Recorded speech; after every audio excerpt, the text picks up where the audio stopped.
संपदां लोकाभिरामं श्रीरामं भूयो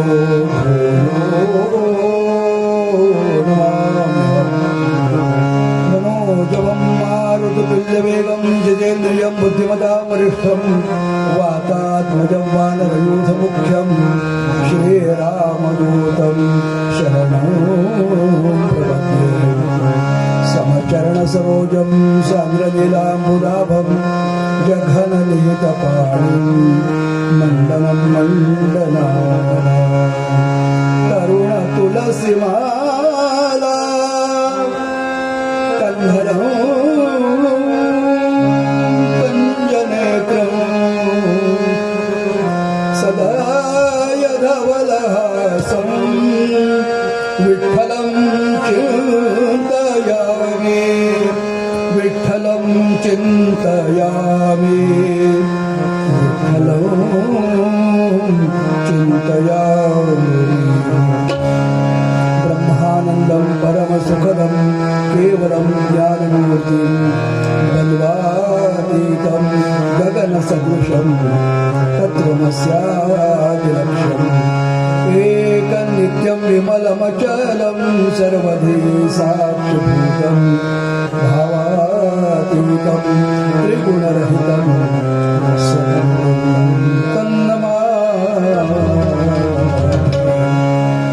नमस्तस्मै भगवते नारदाय महात्मने कामक्रोधविहीनाय ऋषिणाप्रवराय जयांचा जनी जन्मनामार्थ झाला जयांनी सदा वासनावांत केला जयांच्या मुखी सर्वदा नामकीर्ती नमस्कार त्या ब्रह्मचैतन्यमूर्ती जय जय रघुवीर समर्थ बोला पुंडलिक वरदा श्री ज्ञानदेव श्री पंढरीनाथ भगवान की जय राजाधिराज प्रभु रामचंद्र महाराज की जय महारुद्र हनुमान की जय भगवान गोपाल कृष्ण महाराज की जय जय रघुवीर नमः पार्वती पदे मंगलमूर्ती जगज्जननी अंबा माता की आर्य सनातन वैदिक हिंदू धर्म की भारत माता की गो माता की छत्रपति शिवाजी महाराज की जय जय रघुवीर समर्थ. कीर्तनाला प्रारंभ करण्यापूर्वी तुमचे सगळ्यांचे मला साथ लागणार. दिनेश पुढे समोर या. आमचे जोशीबा पुढे या. पुढे या. काय आहे, महाप्रसादाला 60 आणि कीर्तनाला 8 श्रोते. बुवा या पुढे या. आदरणीय गोखले बोलची उपस्थिती आहे, स्वागत आहे.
नवनीत सम नवनीत प्रिय नवनीत सम नवनीत प्रिय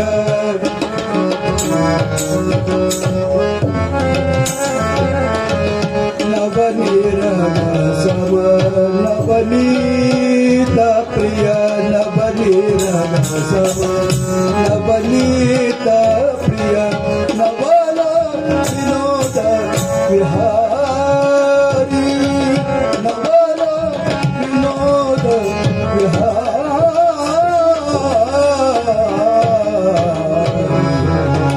जय जय राम जय जय राम जय जय राम राम हरि हरि जय जय राम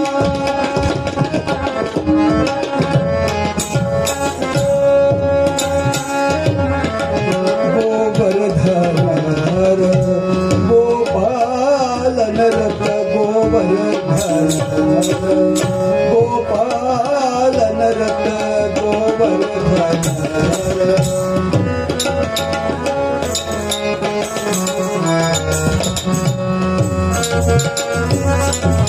गोवर्धन धर गोपाल नरक गोकुल संकटारी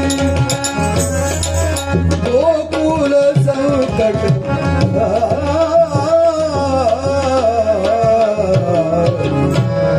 जय जय राम जय जय राम जय जय राम राम कृष्ण हरि हरि जय जय राम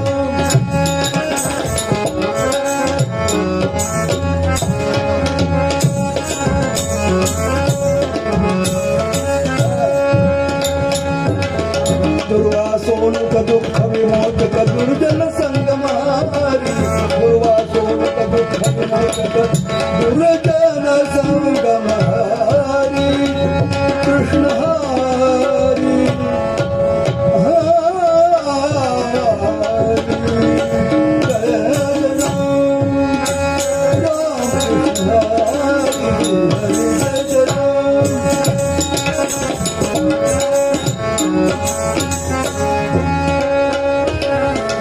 शरणागत दीना शरणागत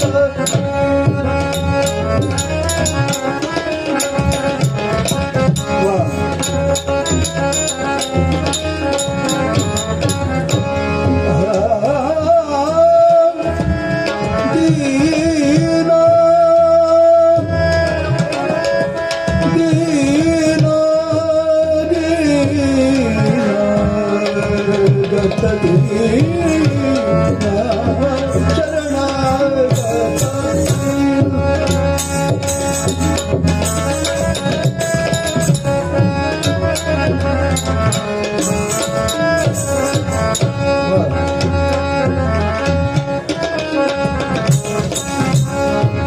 शरणागत दीना चरणिने करुणा दृष्टिहारी जय जय राम जय जय राम जय जय राम राम कृष्ण हरि हरि जय जय राम राम कृष्ण हरि हरि जय जय राम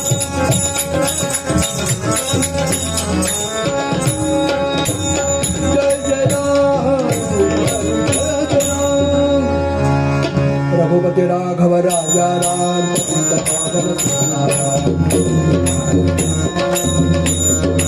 रघुपति राघव राजा राम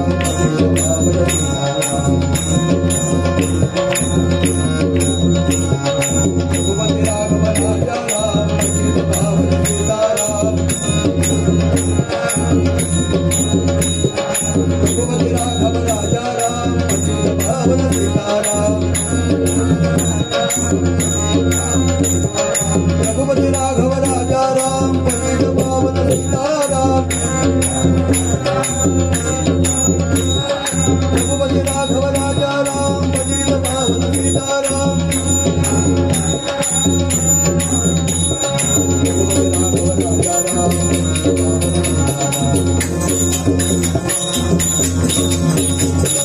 रघुपति राघव राजा राम भगवती राघव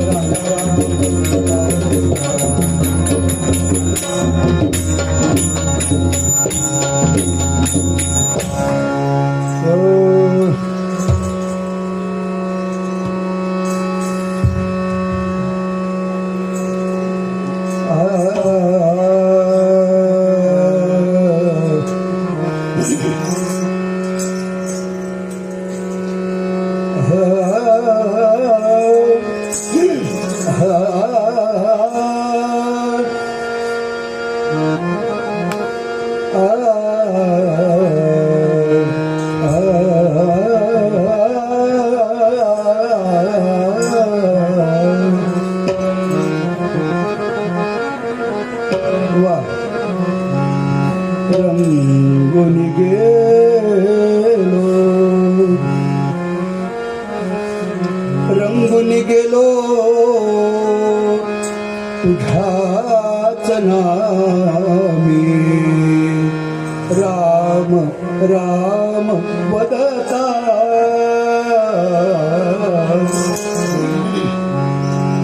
रंगुनी गेलो तुझ्याच नामी राम राम वदता राम नामी तुझ्या रंगता राम नामी तुझ्या रंगता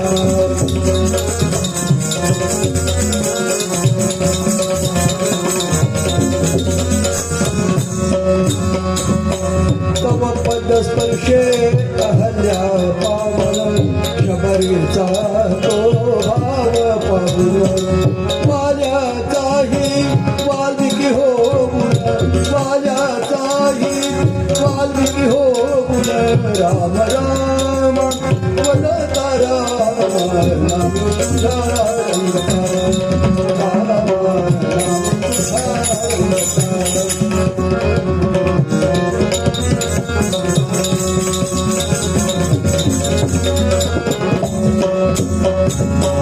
कैलासीचा शिव भोळा कैलासीचा शिव भोळा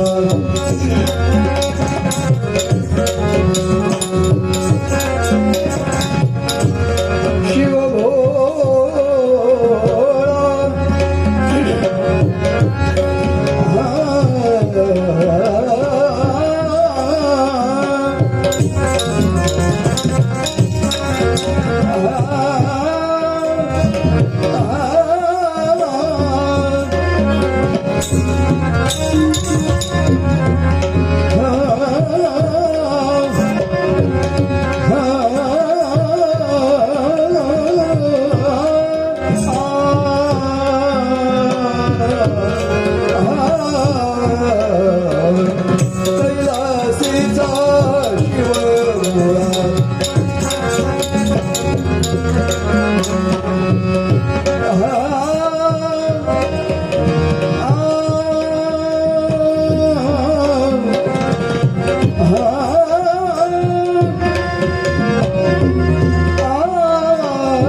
गृहस्थ म्हटलं वरती जा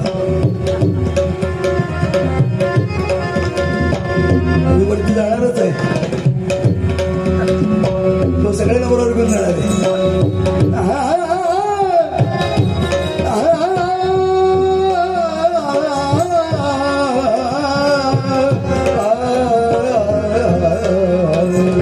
कैलासीचा शिव भोळा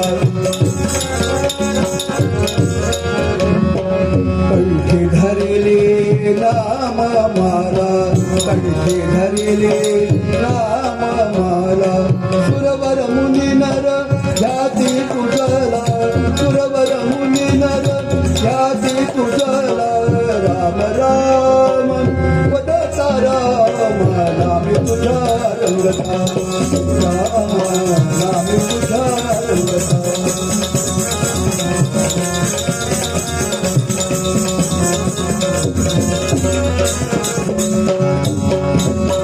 राम नाम हे वदतावाचे राम नाम हे वदतावाचे राम नाम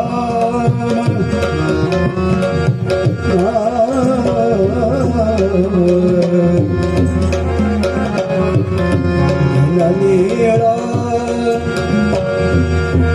लढवाळा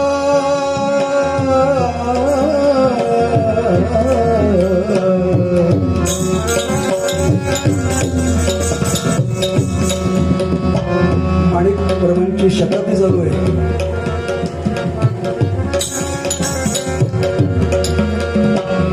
राम नाम हे वदतावाचे राम नाम हे राम नाम राम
बंधा तुटती कळकाळाचे बंधा तुटती कळकाळाचे दास तुझा नमितो चरणी दास तुझा नमितो चरणी राम राम वदता राम नामे तुझा रंगता राम नामे तुझा रंगता राम नामे तुझा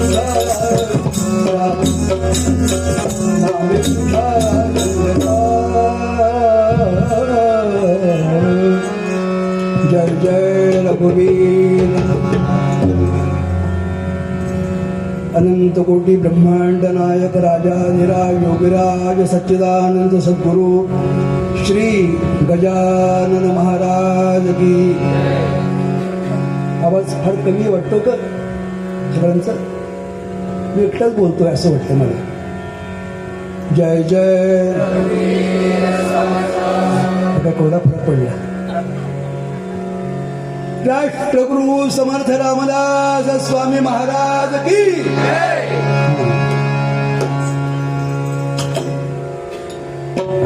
काय एकट्याने करायचं ते कीर्तन आणि सर्वांनी समुदायाने म्हणून करायचं ते संकीर्तन. आज खूप छान योग आलाय. आमचे कीर्तनकार बंधू हरिभक्तीपरायण गोखले बुवा चा खूप जुना परिचय आमचा आहे. फार मोठे कलाकार आहेत ते. सहसा एक कीर्तनकार दुसऱ्या कीर्तनकाराचे कीर्तन ऐकायला जात नाही. बुवांचं अति गोड स्वभाव आहे. त्यांचा स्वर जसा गोड आहे त्यांचा स्वभाव सुद्धा गोड आहे. बरं ते एकटे आलेले नाहीत. हो लक्ष्मीनारायणाचा जोडा सौभाग्यवती गोखले वहिनी पण आलेले आहेत. नंतर आमचे दिनेश जोशी उत्तम तबला वादक आहेत. अनेक वर्ष समाजांची सेवा केलेली आहे. माझे मेवणे बसलेले आहेत शशिकांत जोशी. कीर्तनाकरता लागणारी सर्व प्रकारची सेवा ते करतात. नंतर अलीकडे परिचय झालेल्या आमच्या मधुराताई हे बसलेले आहेत समोर, त्याही कीर्तनकार आहेत. मला मागाशी वाटलं होतं की खुर्च्या भरतात की नाही या, पण आता खुर्च्या भरलेल्या आहेत. आता कोणी आलं तर जागा नाही आहे. जय जय रघुवीर असं स ग म प ग म ग रे नि नि प नि सा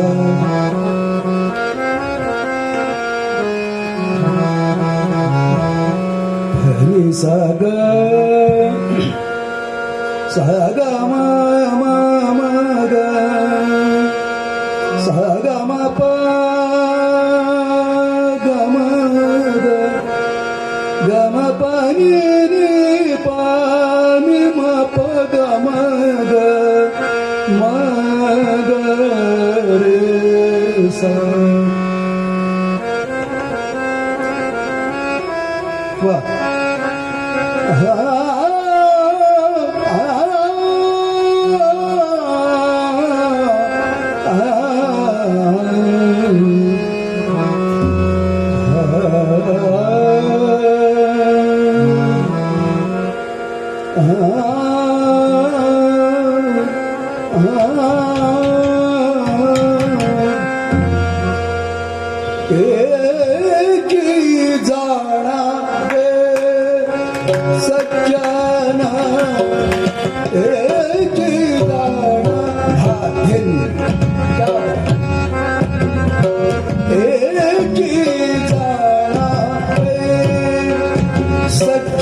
जया शुद्ध ब्रह्मज्ञान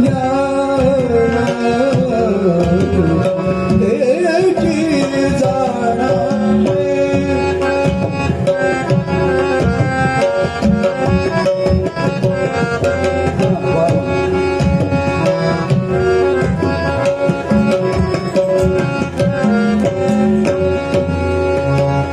सज्जना कर्मे करीती आवडी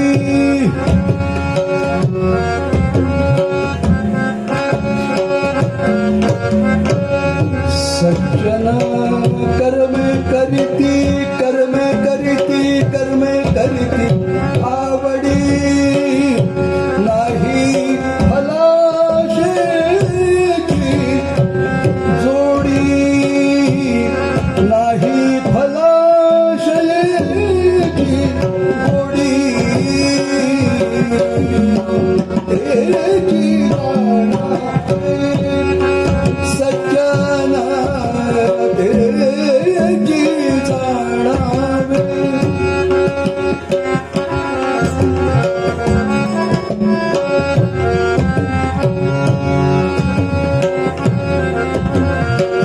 हरिकथा निरूपण हरिकथा निरूपण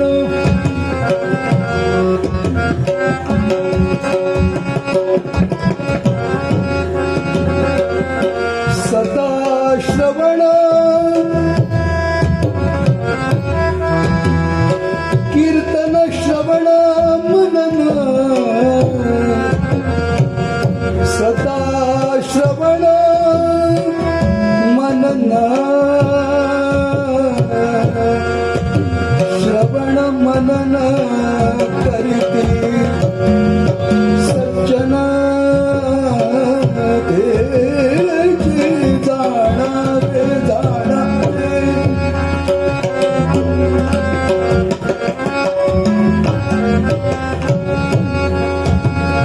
बोला सारखे चालणे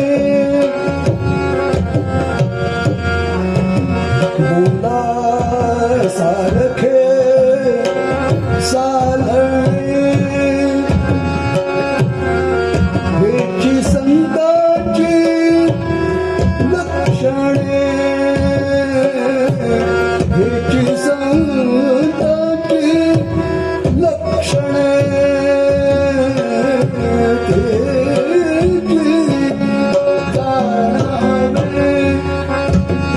सज्जना तेची जाणावे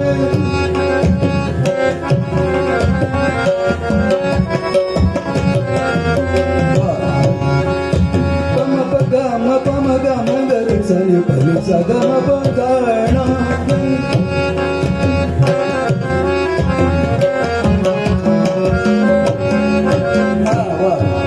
सगम पगम गरी सनी परी सग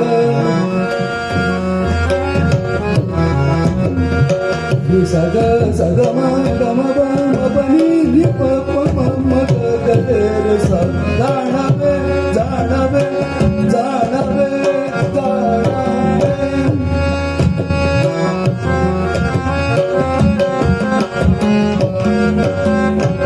रामी रामदास म्हणी रामी रामदास म्हणे रामी रामदास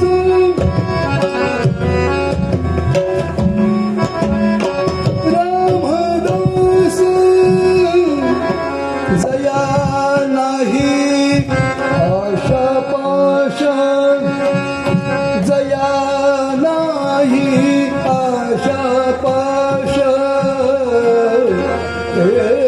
तेची जाणावे सज्जना तेची जाणावे तेची जाणावे तेची जाणावे सज्जन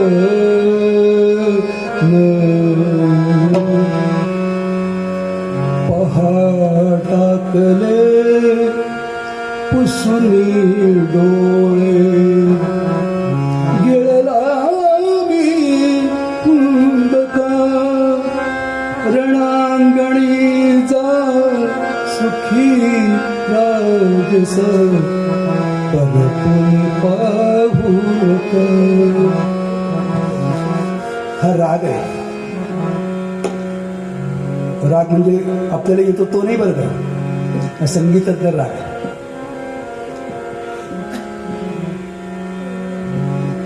पंडित C.R. व्यास यांनी निर्मिलेला राग खूप गोड राग आहे, संध्याकाळचा आहे. नावातच त्याचं लक्षण आहे, धनकोनी कल्याण. म्हणजे ध नको आणि को म्हणजे कोमल नी, कोमल निषद पाहिजे. जय जय रघुवीर असं शुकासारिखे पूर्ण वैराग्य ज्यांचे वसिष्ठा परी ज्ञान योगेश्वराचे कवी वाल्मिका सारिखा मान्य ऐसा नमस्कार माझा सद्गुरु रामदासा. जय जय रघुवीर गजानन महाराज की जय. निरूपणाकरता घेतलेला अभंग हा समर्थ रामदास स्वामींचा आहे. ते 5ची वेळ ठरवली होती कागदावरती पत्रिकेमध्ये, पण कार्यक्रमाच्या मध्ये फेरबदल करण्याचा अधिकार समितीला असतोच, त्याप्रमाणे थोडं मागे पुढे होतं आणि साहजिक आहे. मला या सगळ्या मंडळींचं कौतुक एवढ्याकरता करायचं आहे की एवढ्या कमी जागेमध्ये अशा प्रकारचा हा उत्सव ही मंडळी करतात आणि प्रेमाने करतात, आदराने सगळ्यांचं स्वागत करतात. मी मग अशी भर उन्हात तापलेल्या उन्हात मी आलो आणि आल्यानंतर यांच्या गोड शब्दाने थंड झालो. जय जय रघुवीर. गेले 2 दिवस रामरायाच्या कृपेने सज्जनगडावरती कीर्तन सेवा होती. मनामध्ये काळजी अशी होती की वेळेत मी पोचेन की नाही इथे. पण खरोखरीच रामरायाने कृपा केली, समर्थाने कृपा केली आणि सकाळी लवकर पहाटे खूप ट्रॅफिक जाम असताना सुद्धा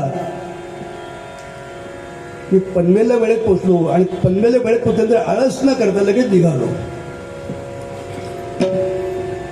कारण पनवेल डोंबिवली हा सुद्धा प्रवास इतका कठीण झाला आता. आणि वेळेत पोचलो. रामरायाच्या कृपेने इथे उभं राहता आलंय मला. देवाची कृपा आहे. सगळं त्याच्या इच्छेशिवाय काही चालत नाही. वृक्षाचे पान हाले याची सत्ता. मी कीर्तन करतो असं मी का म्हणू. तुका म्हणे जेथे नाही मी तू पण स्तवावे ते कवण कवणा लागे. तुकोबाराय म्हटलात की अरे मी आणि तू वेगळा नाहीच आहेस. मग मी कीर्तन करतो हा मी अहंकार कशाला बाळगू. तुझ्या सत्तेने तुझे गुण गाऊ. तुझीच सत्ता आहे. वेळे वापुडे गाईना परी तुझ्याच म्हणले या न्यायाने कीर्तन सेवा आहे. वेळेच्या मर्यादेमध्ये सध्या समर्थांचा निर्वाणाचा उत्सव पण सुरू आहे सगळीकडे सर्वत्र. कसं आहे बघा, दास नवमी आणि माघ वद्य सप्तमी म्हणजे समर्थांचं निर्वाण नवमीला, त्याच्या 2 दिवस आधी गजानन महाराजांचा प्रकट दिन आहे. काही जणांचं असं म्हणणं आहे की समर्थ रामदास स्वामी म्हणजेच गजानन, म्हणजेच गजानन महाराज. दासगणू महाराजांचं जे गजानन विजय हा जो ग्रंथ आहे त्याच्यामध्ये हा उल्लेख आहे की कोणी म्हणतात समर्थ सज्जनगडावरून तिथून निघाले आणि शेगावात आले. कशाकरता आले. तेच कार्य पुढे नेण्याकरता आले. लक्षात घ्या, आपण भगवंत सारखा सारखा येत नाही, पण संत पुन्हा पुन्हा येतात. भगवंताचं वैशिष्ट्य आहे संभवामी युगे युगे. युगायुगामध्ये केव्हा तरी भगवंत येतो, अवतार घेतो. आम्हाला खूप वाटतं, आम्ही रामजन्म करतो साजरा, कृष्णजन्म करतो, वाटतं खूप की भगवंताने यावं. पण त्याला एवढं वेळ नाही आहे. तेवढं सगळ्या विश्वाचा प्रसार त्याला चालवायचं आहे. मग भगवंत पुन्हा पुन्हा येत नाही, पण भगवंताचं कार्य करण्याकरता संत मात्र पुन्हा पुन्हा येतात. पुन्हा पुन्हा संत अवतार घेतात. एका विशिष्ट भागात घेतात असं नाही, सर्व भागामध्ये सगळीकडे या भरतभूमीमध्ये अनेक संत झाले, वेगवेगळ्या कालखंडात झाले आणि ईश्वरी कार्य पुढे घेऊन चाललेले आहेत. समर्थांचं वचन आहे धर्मस्थापनेचे नर हे तो ईश्वराचे अवतार झाले स्वल्पविराम आहेत स्वल्पविराम पुढे होतील देणे ईश्वराचे. भगवंताचं देणं आहे आपल्याला, समाजाला लाभलेलं देणं. संत हे तुमच्या आमच्याकरता येतात, पुन्हा पुन्हा अवतार घेतात. भगवंताचा अवतार, संतांचे पण अवतार आणि आमचा सुद्धा अवतारच. चांगला पोशाख पिशाख करून निघालो. पत्नीने ऐकून आम्हाला चालत पुढे काही सांगितलं नाही, अचानक एक निघालं कुठे. अरे म्हणलं कीर्तन आज कीर्तन, आरशासमोर उभे राहा, अवतार बघा म्हणले तुमचा. गमतीचा भाग सोडून द्या. पण खरंच आपण कधीतरी चिंतन करावं की नेमकं मी कशाला आलो. भगवंताचा अवतार असतो, संतांचे अवतार असतात, आमचा जन्म असतो. थोडं कदाचित कटू लागेल, पण वासना फलद्रूप झाली म्हणून आमचा जन्म झाला, या पलीकडे काही नाही. कारण नेमकं जन्माला येऊन आम्ही काय करायचं हे आयुष्य आमचं संपतं तरी आम्हाला कळत नाही. ही वस्तुस्थिती आहे. ते कळवण्याकरता, ते समजून देण्याकरता संत येतात. तुकोबारायाने विचारलं, म्हटलं तुम्ही नेमके कशाकरता आलात. बरं, ज्या तुमचा जो व्यापार जो नाही का तुकोबारायांचं वर्णन केलंय, विठ्ठल विठ्ठल म्हणून या वाणी नेले जड वैकुंठी. त्यांना वाणी काय म्हणतात, ते वाणी म्हणजे व्यापारी होते, व्यापार करत होते. पण लौकिकाचा व्यापार त्यांना कधीही जमला नाही, सगळा आतबट्ट्याचा व्यापार. पण त्यांना जो व्यापार जमला तो आम्हाला कधीच जमला नाही. म्हणलं तुम्ही आलात कशा करता, जो जो काही उद्योग तुम्ही केला त्याच्यात त्या उद्योगामध्ये तुम्हाला सगळा तोटा सहन करावा लागला.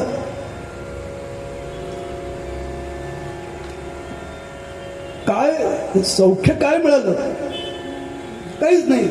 मग आलात कशा करता. तो का बरं म्हणाले, आम्ही कशा करता आलो सांगू. खरं म्हणजे आम्हाला याचं कारणच नव्हतं, पण आलो एवढ्या करता.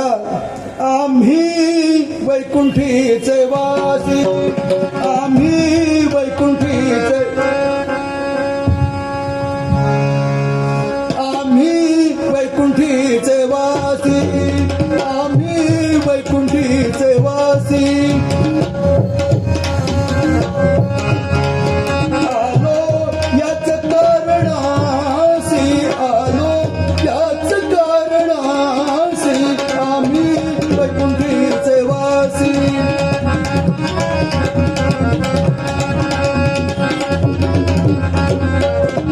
वैकुंठीचे वासी, वैकुंठीचे वासी.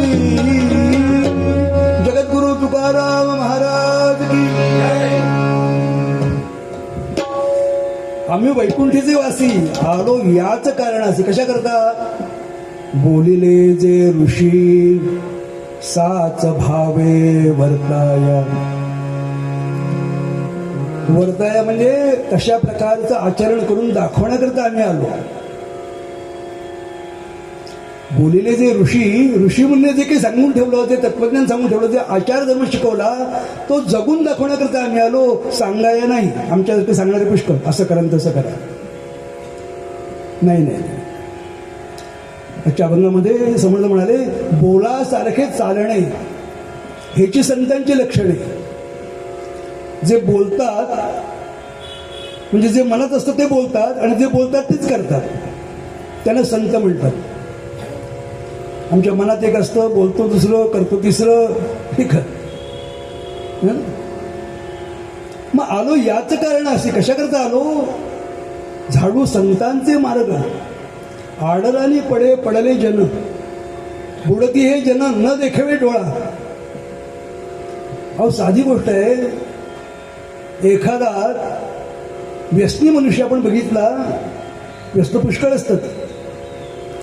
व्यसनाने संती बहुशः, सुभाषितकारामध्ये व्यसनाने केवळ द्वयवचनम, द्वयव्यसनम, विद्याभ्यसनम व्यसनम अथवा हरिपाद सेवनम व्यसनम.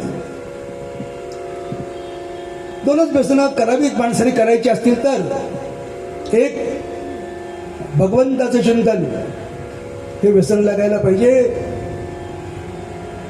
किंवा विद्याभ्यासम व्यसनम, विद्येचा अभ्यास सातत्याने, हे व्यसन असायला हवं. पण ही दोन व्यस्त सोडून अनेक व्यस्त करणारी मंडळी असतात.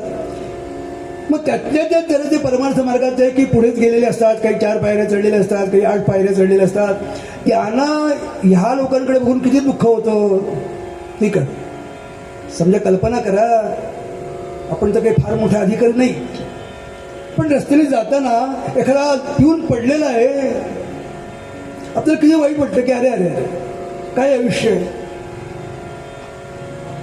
मग तुम्हा मला जर असं वाटतं तर संतांना किती दुःख होत असेल, किती दुःख असेल. कल्पना करा आपण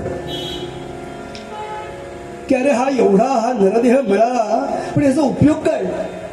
जन्मुनी केलेस काय. घालविले वय पोशिले काया, सेवुनी दधी घृत साय. खूप वाईट वाटतं संतांना, खूप दुःख होतं. संतांची भूमिका आपण लक्षात घ्या. समर्थाने जे कार्य केलं तेच कार्य पुढे नेण्याकरता नंतरच्या काळामध्ये गजानन महाराज आले. आख्यानात आपण पाहणार होतो. साईबाबा आले, गोंदवलेकर महाराज आले. गोंदवलेकर महाराजांचं कार्य पुढे चालवण्याकरता प्रल्हाद महाराज आले, रामानंद महाराज आले. ती परंपरा, अक्षुण्ण परंपरा लक्षात घ्या. आपण गुरु शिष्य परंपरेने हे ज्ञान कुठलं ज्ञान? ब्रह्मज्ञान. ज्ञानाची व्याख्याच समाधानी करून टाकली सोपी. पाहे आपण असे आपण या नावं ज्ञान, बाकीची इन्फॉर्मेशन. हो, मग केव्हा तरी आम्ही आतमध्ये डोकावणार का नाही डोकावणार? आरशात आम्ही रोजच पाहतो. काय पाहतो आरशामध्ये? आरशामध्ये पाहतो ते रूप. रूप काय आहे? रूप बदलणार आहे. मधुराताईला मी सांगतो,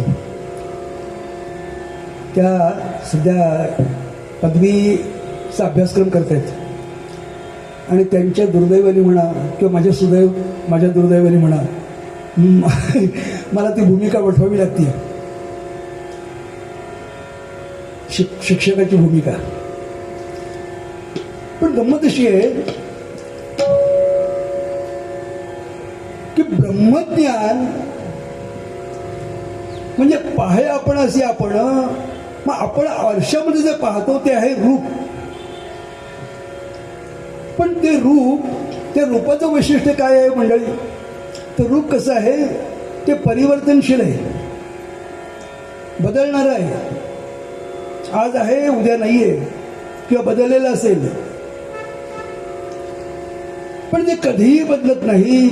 ते शाश्वत आहे. ते आहे स्वरूप, ज्याला चैतन्य असा दुसरा एक शब्द प्रयोग केला जातो. चैतन्य स्वरूप किंवा सच्चिदानंद स्वरूप. मग ते सच्चिदानंद स्वरूप दाखवण्याकरता कसं पाहायचं ते शिकवण्याकरता, ते सांगण्याकरता संतांनी अवतार घेतला. एका कवीने फार छान सांगितलं. तो म्हणाला, पुन्हा पुन्हा तू कशाचं बघसे आरशात मुखडा. आपण पाहतो आरशामध्ये तारुण्याचा आरसा आपल्या पर्समध्येच असतो किंवा खिशात असतो. सारखं जरा तिकडे काय पाहायचंय, काय पाहायचंय, काय पाहायचंय? काय म्हणजे शरीरच पाहायचंय? नाही, लक्षात घ्या. तिथं जाणार आहे, नक्कीच जाणार आहे. जो जन्माला आला तो जाणार हे नक्की आहे. आणि नुसतं जाणार आहे नाही, घरातलीच माणसं त्याला घालवतात. ठीक आहे, हो म्हणा ते जावडेकर बाबांचं. घरातलीच माणसं त्याला घेऊन जातात पोचवायला. मुलगाच आग्नी देतो. ठीक आहे, काय अवस्था आहे देहाची? मग हा देह आहे, हेच माया आहे, हीच शक्ती आहे, हीच प्रकृती आहे. शिवशक्ती, पुरुष प्रकृती, ब्रह्म माया, नावं तुम्ही काही द्या, पण या दोघांनी मांडलेला खेळ आहे ना. मग जन्माला आल्यानंतर नेमकं आम्हाला काय करायचंय? तर ह्या परब्रह्माशी एकरूप व्हायचंय. एकरूप व्हायचं. जीवा शिवाचं ऐक्य आम्हाला साधायचं आहे. मग हे सांगण्याकरता, हे त्या जीवा शिवाचं ऐक्य घडवून आणण्याकरता आम्हाला कोण मदत करेल? ठीक आहे, आमचे नातेवाईक मदत करणार आहेत का? नाही करणार. लक्षात घ्या. आपण तुकोबाराय म्हणाले, काळाची हे उडी पडेल बा जेव्हा, सोडविना तेव्हा माये बाप. नाही कोणी येणार सोडवायला आपल्याला. मग तेव्हा कोण सोडवणार आम्हाला?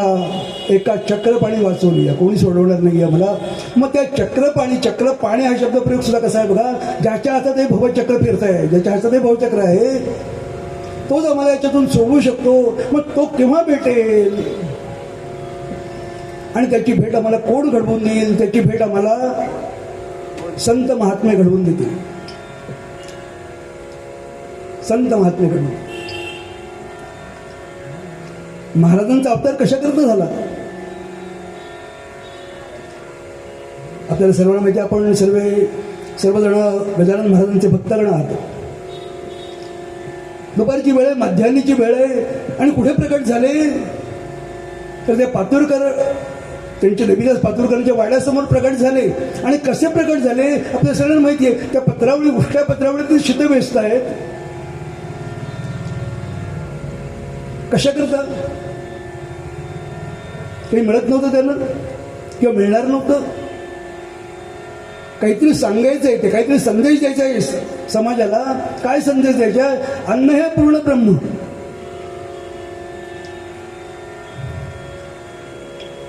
अन्न हे पूर्ण ब्रह्म. समर्थच गजानन महाराज म्हणून प्रकट झाले. याला आणखीन एक पुरावा दासबोधामध्ये एक उभीच येऊन गेली. समर्थ रामदास स्वामी असं म्हणतात, आपण यथेष्ट जेवणे, आपण यथेष्ट जेवणे, उरले ते अन्न वाटणे, परंतु वाया दवडणे हा धर्म नव्हे. दासबोधामध्ये समर्थाने सांगून ठेवलेली उभी पुढे ती आचरण दाखवण्याकरता गजानन महाराज प्रकट झाले. त्या प्रसंगातून त्यांनी हेच आम्हाला शिकवलं की अन्न वाया घालवू नका, अन्न वाया घालवू नका. आणि संत नेहमी काळातीत बोलत असतात. काळापुरतं त्या त्या काळापुरतं बोलत नाहीत. तथाकथित नेते जे असतात ते तेवढ्यापुरतंच बोलतात. इलेक्शन आलं की तेवढ्यापुरतं बोलतात. तथाकथित नेते जे असतात ना ते तेवढ्या काळापुरतं बोलतात, 5 वर्षापुरतं बोलतात, पण 5 वर्ष सुद्धा ते बोलतात ते करत नाही. जय जय रघुवीर, केवढी केवढी आश्वासन असतात, पण ती 5 वर्ष मिळतील की नाही याची सुद्धा खात्री नाहीये. तरी किती खोटं बोलतात. मला तर गंमतच वाटते कधी कधी. ही सगळी मंडळींना कोटी कोटी घोटाळे, कोटी कोटी रुपयांचे घोटाळे करतात. अहो 1 कोटी आकडा मला लिहिता सुद्धा येत नाही. 1 कोटी म्हणजे नेमकी किती शून्य मला मोजावं लागतं, एकम धम वगैरे असं. पण हा विचार नाही आहे की अरे मी हे कोणाकरता करतोय, कोणाकरता करतोय.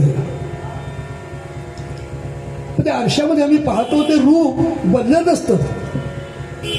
आपलं बाल्यावस्थेतलं रूप बघा, तारुण्यावस्थेतलं बघा, पुढे पुढे आपलं वय झाल्यानंतर आपला चेहरा आपल्याला बघवेन असं होतो. कारण रूपाचं लक्षण आहे ते परिवर्तनशील आहे, बदलणारं आहे. ते बदलतं, सतत बदलतं. आणि एक दिवशी नाहीसं होतं, नाशिवंत आहे. पण त्या रूपाच्या आतमध्ये जे दडलेलं आहे ते स्वरूप जे आहे, जे सच्चिदानंद स्वरूप आहे, चैतन्य स्वरूप आहे, ते मात्र शाश्वत आहे. ते कधीही नाश पावत नाही. मग आता प्रश्न येतो की तेच अविनाशी आहे, मग हे नाशिवंत शरीरात आलं कशा करतात? हा प्रश्न आहे. रूप म्हणजे केवळ आपला देह समजू नका, ही आजूबाजूची सगळी सृष्टी. डोळे उघडल्यानंतर जे जे दिसतं, लक्षात घ्या, अगदी सोपं सांगतो. डोळे उघडल्यावर जे जे दिसतं ते ते रूप असतं. त्या डोंबिवलीमध्ये मी लहानपणापासून येतोय. डोंबिवलीचं रूप किती बदललं, जसं आपलं रूप बदललं, डोंबिवलीचं रूप बदललं. सगळ्या सृष्टीचं रूप बदलतंय, लक्षात घ्या आपण. आणि एक दिवशी हे सगळं संपून जाणार आहे. त्याच्या आधी आपण संपणार आहोत, ती गोष्ट सोडून द्या. पण सगळं संपणार आहे. समर्थ म्हणाले, हरिहर ब्रह्मादिक नाश पावती सकळिक.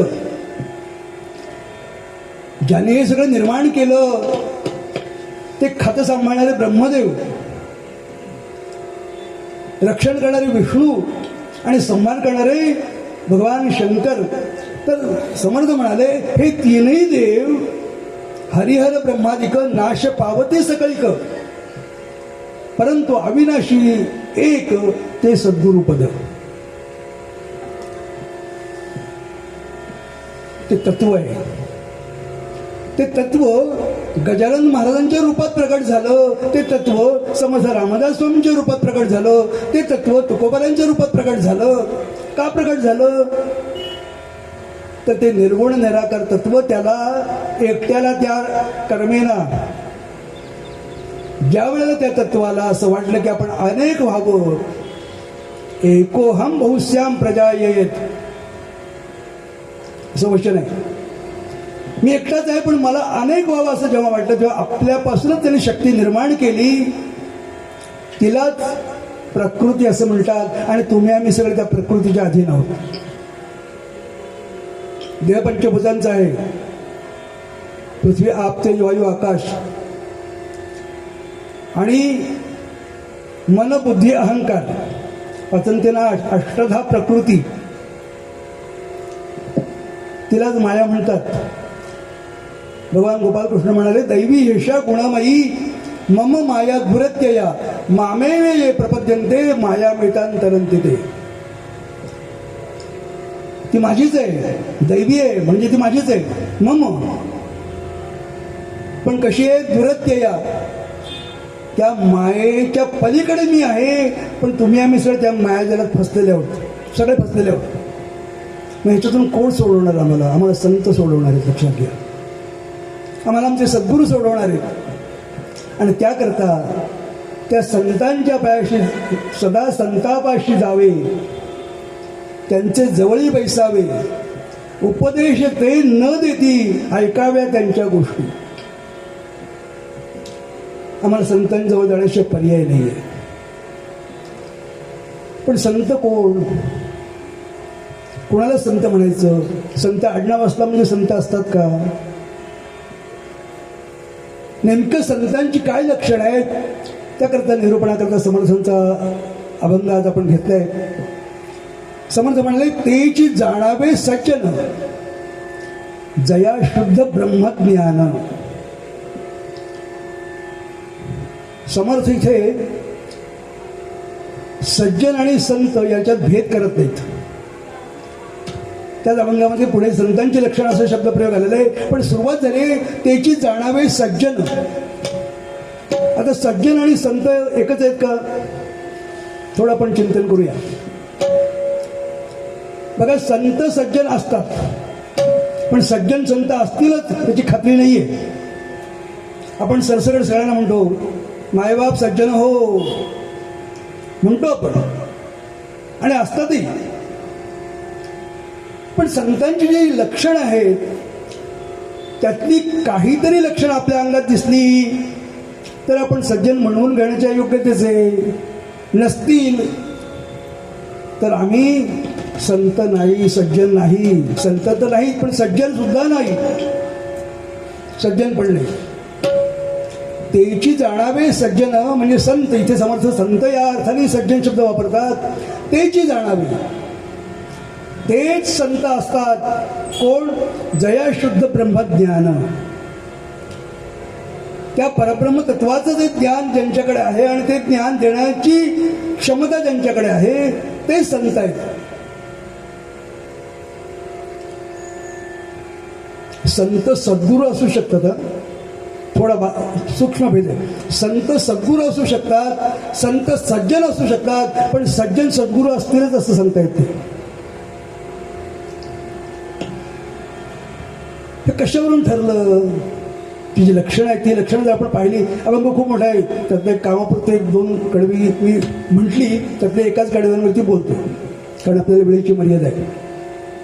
खूप लक्षणं सांगितलेली संतांची. पहिलं लक्षण सांगितलं, कर्मे करीती आवडी नाही फलाशीची गोडी. नाही फलाशीची गोडी. कर्म करतात, त्याला ज्ञानोत्तर कर्म असं म्हटलं जातं. त्यांना सगळं ज्ञान आहे, त्यांनी ब्रह्म जाणलेलं आहे. आता त्यांना काही कर्म करायची आवश्यकता नाही. नाथ महाराज म्हणाले, झाल्या काय ते झाली संध्या, झाली संध्या संदेह माझा पिटाला. पण तेवढं जर ते नाथ स्वस्त बसले का? नाही बसले. नाथांकडे रोज पुराण प्रवचन चालायचं बरं का, रोज पुराण. पांडुरंगाला पुराण आणि सज्जनाला पुराण रोज. आणखीन सांगू, त्या पुराण ऐकायला येणाऱ्या लोकांना रोज पावशेर गुळ मिळायचं. चरित्रात उल्लेख आहे. वसुदेव बरोबर आहे ना? आता असं करायला पाहिजे. येणाऱ्या प्रत्यक्ष आता तो काळ नाही. आता पावसाळ्याच्या म्हणजे 1 किलो प्रत्येकाला काहीतरी तर दिलं, जसं ते एकावर एक फ्री असतं ना. जरा कीर्तनाला यावं म्हणाले, आला तर एक एवढा मिळणार आहे. आणि प्रतिशिवाय फ्री जय जय रघुवीर नाही लक्षात.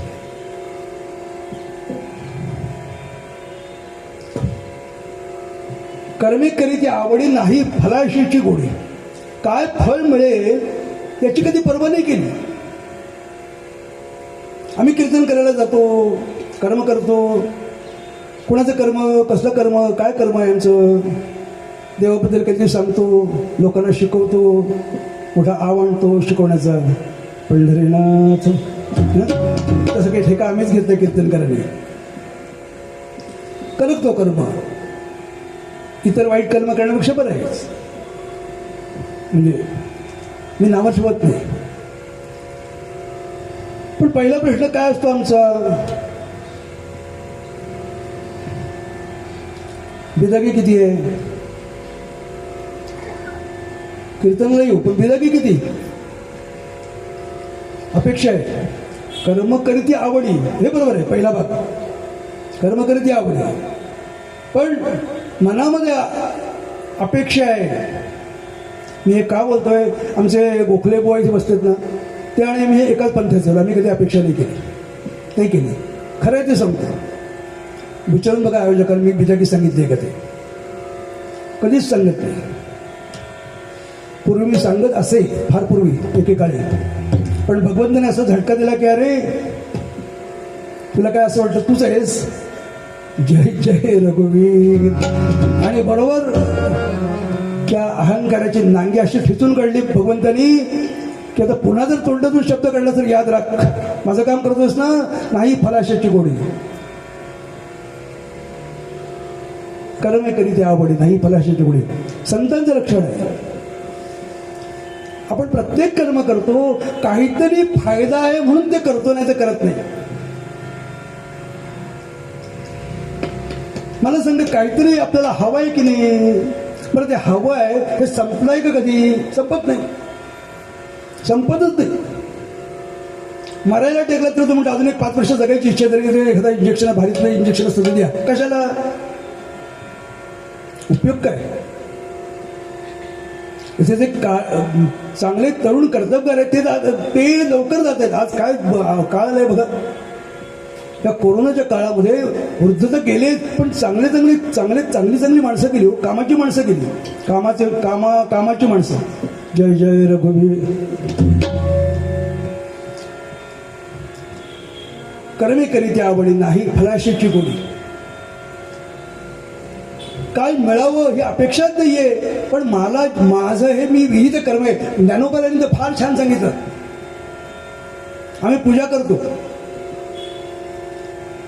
काय ते पूजेची मोठी गंमतच असते बरं का. ती पूजा म्हणजे एक कसरतच असते. आधी पहिल्यांदा म्हणजे सगळ्यांच्या घरातले देव आता आमच्या महिलांच्याच ताब्यात आहेत. पुरुषाला पूजा करायलाच वेळ नाही. बरोबर आहे ना, हो म्हणा, तुमच्या बाजूने बोलतोय, वेळच नाही याला. बरं त्यातून शनिवार 5 days वीक, 2 दिवस सुट्टी आहे. छानपैकी मस्त सकाळी 8-8:30 वाजता उठलेत, पत्नीने सगळी तयारी केली पूजेची. आज यांचा मूड लागला, मस्त सोहळे वळे नेसलेले आहेत, कपाळाला गंधविंद लावलेलं आहे, बसला पूजेला. किती वेळ पूजा करील. बरं ती पूजा मोठी गंमत असते. आवाहनार्थी अक्षदाम समर्पयामी, ती जी आमची पूजा सुरू होते, आवाहनार्थी अक्षदाम समर्पयामी, ती सुवर्ण पुष्प दक्षिणार्थी अक्षदाम समर्पयामी. आणि एवढं सगळं झाल्यानंतर गुरुजीला दक्षिणा 11 रुपये. 11 रुपयाच्या दक्षिणेमध्ये अस्माकं सकल कुटुंबानां सपरिवाराणां क्षेम स्थैर्य आयु ऐश्वर्य, अरे एवढं सगळं 11 रुपयाच्या दक्षिणेमध्ये. पण आम्ही करतो. आणि एवढं करून पुन्हा आम्ही सांगतो, अहो 3 तास लागले पूजेला मला. एरबी करत नाही, पण रविवारी माझी पूजा 3 तास, फोन बाजूला. कशा करता. कर्मे करीती आवडी, फलाशाची गोडी, नाही आहे फलाशाची गोडी.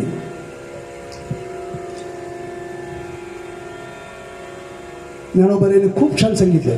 त्यामुळे अशी पूजा नाही केली तरी चालेल, नका करू. नाही ना वेळ, नका करू. यया 8 पहारा माझारी मोठके निमिष दे. अरे एक निमिषभर माझ्या करतात ते, तासन तास पूजा करतोय. अरे ती पूजा चालली आहे आणि ह्याचं लक्ष तिकडे चाललेलं आहे. घरामध्ये सत्यनारायणाची महापूजा, साधी पूजा नाही, सत्यनारायणाची महापूजा. आणि त्याचा हा पूजेला बसला, इकडे अभिषेक झाला, घरात पाहुणे कोण कोण आले, अरे तिकडे लक्ष नाही, त्याने चहा कॉफीचं बघ काय ते, अरे हा एवढा मोठा पाहुणा तुझ्या घरात आलाय त्याच्याकडे बघ काही, ते काही नाही. ज्ञानेश्वर माऊली म्हणाली तया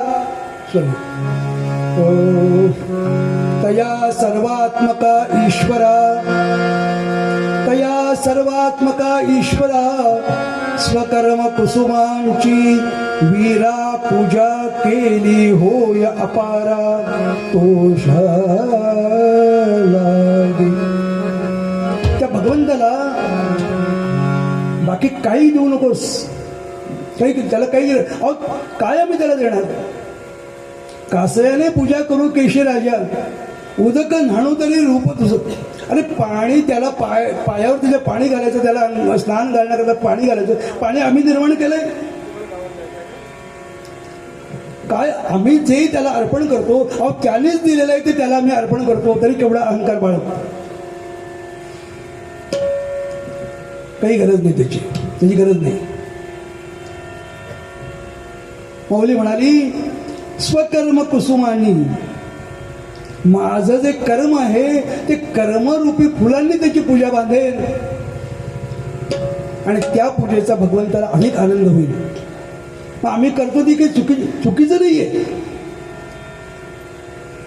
नाही तर उद्या कोणी म्हणते की बोली सांगितलं पूजा करायची गरज नाही, बंद करतील, करत असतील पूजा, तसं नाहीये. जे करतात त्यांनी करावी. पण हे लक्षात घेतलं पाहिजे की माझं जे कर्म आहे, कदाचित ते मी निवडलेलं कर्म असेल किंवा कोणी माझ्यावरती लादलेलं असेल, पण जे माझ्या वाट्याला आलेलं आहे ते कर्म आहे, ते माझं विहित कर्म आहे आणि ते कर्म त्या कर्मरूपी फुलांनी त्याची पूजा करीन. मी हे कर्म करीन आणि ते कर्म त्याला अर्पण करीन. किती सोपं सांगितलं भगवंतानी. यत करोशी यदश्नासी यज्जोस ददासी यत, जे जे करशील तत्कुरुष्व मदर्पण. बस कर्म करताना माझी आठवण ठेव आणि कर्म झाल्यानंतर मला अर्पण कर. म्हणून आपल्याकडे प्रत्येक कर्मांती तत्सद्ब्रह्मार्पणमस्तु, श्रीकृष्णार्पणमस्तु आहे की नाही. मी तर म्हणतो 3दा आठवण करा भगवंताची. नको ती माळ हातात घ्या, ती नाही घेतली तरी चालेल. कबीर महाराज म्हणाले मला तो करवी फिरे, जेव्हा फिरे मुख माही, मनवा तो दसो दिसे फिरे, येतो सुमिरन नाही. नका करू. आम्ही पूजा अर्चा करतो, व्रतवैकल्य करतो, उपास तपास करतो, पूजापाठ करतो, सगळं करतो. काही करू नका. त्या शिवलीलामृत आहे ना, शिवलीलामृतामध्ये काय ते, तीव्रे तपेती नको, ज्याची या स्मरणे पतित तरतो, तो शंभू सोडू नको. तीर्थ आहे ना शिवलीलामृतामध्ये. तपश्चर्या नका करू. आता साधणार पण नाही तपश्चर्या. पूर्वी राक्षस एका पायावर उभं राहून तपश्चर्या करू. राक्षस, लक्षात घ्या, आम्ही तर माणसं आहोत. राक्षस एका पायावर उभं राहून हजारो वर्ष तपश्चर्या करतो, पुराणामध्ये उल्लेख आहे. मला तो एका पायावर उभं सुद्धा राहता येत नाही. आता 2 पायावर सुद्धा उभं राहता येत, अशी अवस्था आहे. काय करावं. पण एक आपण लक्षात घेतलं पाहिजे की माझं जे कर्म आहे, हे कर्म मी ते करीन आणि करताना त्याची आठवण. 3दा आठवण करा फक्त. बाकी दिवसभरात नाही काही केलं तरी चालेल. एकदा सकाळी उठल्यानंतर भगवंता तुझ्या कृपेने आज माझ्या आयुष्यामध्ये हा दिवस उजाडलाय. माहिती नाही मला उद्याचा दिवस माझ्या आयुष्यात येईल की नाही ते, पण आज तू मला जागं केलंयस, माझं रक्षण कर. दुपारच्या वेळेला पानामध्ये जे पडेल ते, दुपारच्या वेळेला आहुती पाहिजे, काय जे पानामध्ये असेल ते, तेव्हा आठवण करा भगवंता तुझ्या कृपेने मला 2 घास मिळालेत. मला तर गंमत वाटते कधी कधी. ह्या गजानन महाराजांनी शिकवलं आम्हाला की पाण्यात टाकू नका. आज मला सांगा त्या काळामध्ये ही उभी त्यांनी आचार घालून दिला आम्हाला. आज आम्ही पाळतो का? इतकं वाईट वाटतं. त्या लग्न समारंभामध्ये आपण मुद्दाम जरा निरीक्षण करा. आता ते बुफे सिस्टीम असते की नाही, बुफे म्हणजे बुफे आपलं आपणच घ्यायचं असतं. धान्य पदार्थ ठेवलेले असतात. आपल्या पोटाला किती लागेल कळत नाही का. मग जेवढं लागेल तेवढंच घ्यावं, वाटतं पुन्हा उठून घ्यावं. पण एकदा भरपूर घेऊन घ्यायचं आणि त्याचं थोडं घ्यायचं आणि टाकून घ्यायचा अर्थ. तुम्ही जरा निरीक्षण करा लग्न कार्याने. तुम्ही ह्या हॉलमध्ये लग्न होतात ना, अहो एवढं अन्न वाया जातं की एखाद्या गरीबाकडचं लग्न होईल त्याच्यात तेवढे अन्न. काय मी गजानन भरताना कोण शिकायचं. त्या काळात दिलेली उभी आहे. समर्थाने त्या 400 वर्षापूर्वी सांगितलं, वाया दबाडणे हा धर्म नव्हे. आचरून दाखवलं गजानन महाराजांनी. एवढं सांगितलं तरी आम्हाला फरक पडला का काही. आमच्यात काही फरक पडला नाही. दुपारच्या वेळेला त्याची आठवण काढा की भगवंता खरोखरीच मी लायक जगायला तरी आहे की नाही मला माहिती नाही, पण तू माझ्या पोटाची व्यवस्था केली आहेस. तू माझा यजमान रामा, तू माझा यजमान. आणि रात्री झोपताना की भगवंता मी आता झोपी जातोय, माहिती नाही मला उद्या मी सकाळी जिवंत असेल की नाही, ते रक्षण कर. त्राही माम पाही माम. बस तेवढी चिंता आठवण करा. तेवढं सुद्धा पुरेसं आहे. कारण संतांनी मला ते शिकवलंय. बोलासारखे मगाशी सांगितलं कर्मे करीत. कर्म करा, कर्म करावंच लागतं. तुम्ही नाही म्हटलं तरी करावं लागतं. ना कष्टीत क्षणामापी. आम्ही आता सांगतो, आम्ही आता रिटायर झालो, खूप काम केलो, आता रिटायर झालो. आता काही करायचं नाही. काही करायचं नाही हे सुद्धा एक कर्म आहे. करून बघा, काहीच करायचं नाही. बसा शांत. 10 मिनिटं शांत बसवत नाही आपल्याला. आणि जसं जसं वय वाढत तसं तसं जास्तीत त्या पासना चाळवतात. 2 वेळ मिळतं ना. आता कसं ते किचनमध्ये डोकावायचं तरी पण सारखे किचनमध्ये काय केलं सुनबाईने, अरे तुला करायचं काही वेळेला मिळालं ना 2 वेळेला बस गप्प. पण नाही, किती आसक्ती असते माणसाची. ठीक आहे. संसार म्हणजे सवेची स्वार. इथं मरणाचे नाही उधार, मापी लागले शरीर घडी घडी. अरे जाणारे एक दिवस. पुष्कळ खाल्लं, पुष्कळ प्यायलायस, बासुंदी श्रीखंड काय या जुबेने काय काय खाल्लंय एवढे वर्ष. 60 झाली, 70 झाली, 75 झाली तरी खातोच आहे.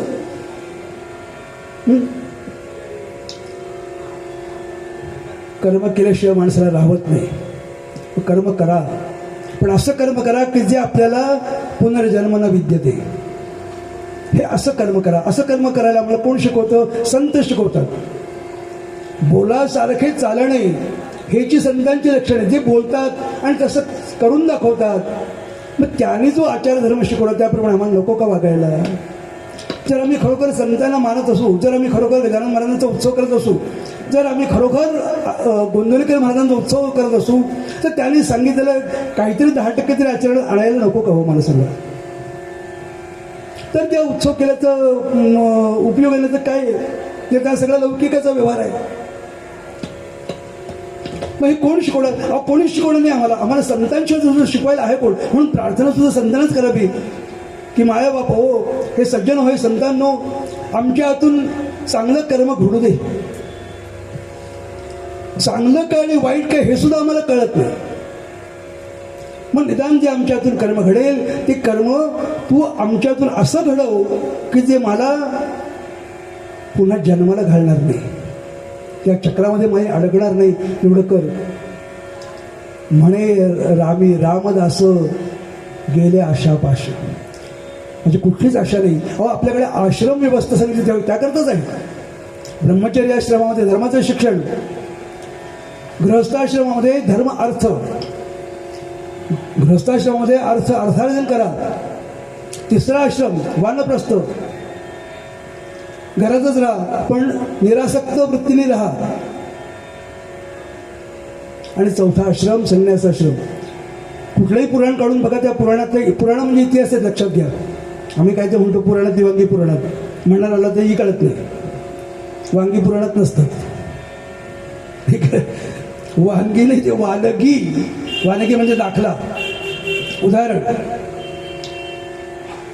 तर ती पुराण जी आहेत, वेद शास्त्र पुराण, त्यांचा अन्योन्य संबंध आहे.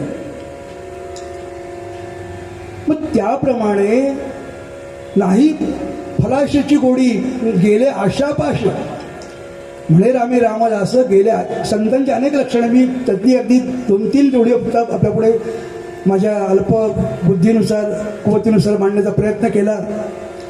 त्यातलं काहीतरी एक आम्ही आचरण आणण्याचा प्रयत्न करावा. आम्हालाही ते कळत नाहीये, म्हणून प्रसंगी भगवंताला प्रार्थना करावी, महाराजांना सांगावं की महाराज तुम्हीच माझं घडवा सगळं. मला करायचं, मला प्रामाणिकपणे प्रमाणचं करायचं आहे, पण मला नेमकं काय करायचं हेही कळत नाही. तुम्ही माझ्याकडून ते करवून घ्या बरं. बस एवढं महाराजांना सांगा तरी आपलं जीवन धन्य होऊन जाईल. निदान वाममार्गाला आपण जाणार नाही एवढी काळजी महाराज नक्की घेतील. आणि याकरता हे संत महंतांचे उत्सव महोत्सव, त्याकरता भजन कीर्तन सगळं मध्यम.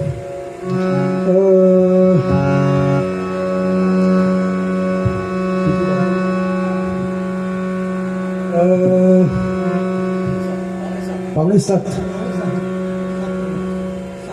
6:50. ठीक आहे.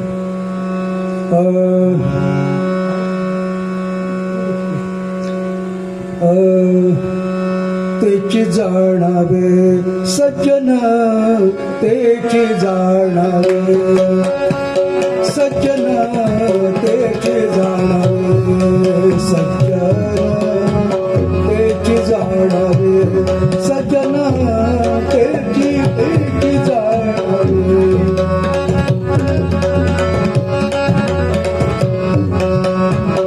जया शुद्ध ब्रह्मज्ञान, जया शुद्ध ब्रह्मज्ञान, तेची जाणावे सज्जन, तेची जाणावे जाणावे जाणावे. हे रघुवीर समर्थ.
त्याप्रमाणे क्षणभर भजन करूया.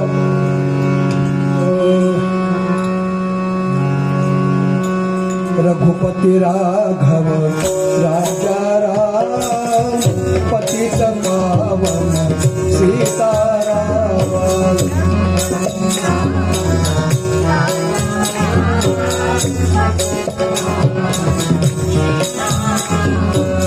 रघुपती राघव राजा राम, पतित पावन सीताराम.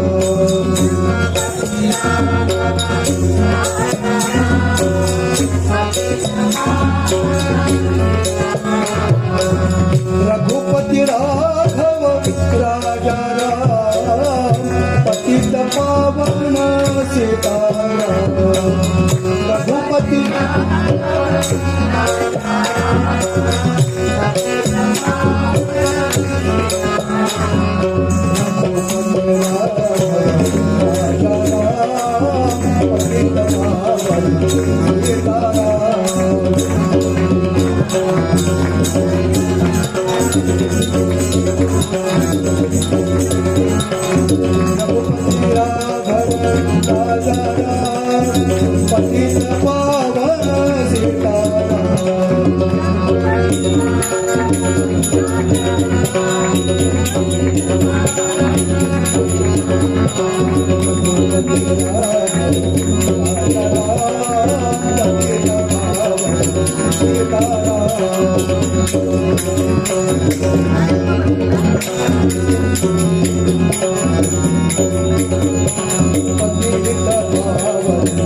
बाळापूरचे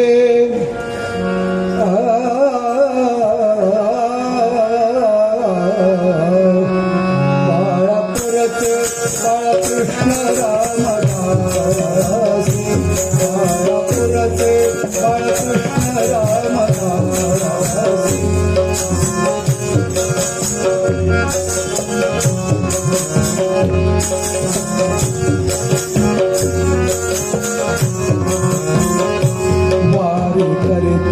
प्रतिवर्षी सज्जन गणासे वारी करते प्रतिवर्षी सज्जन गणासे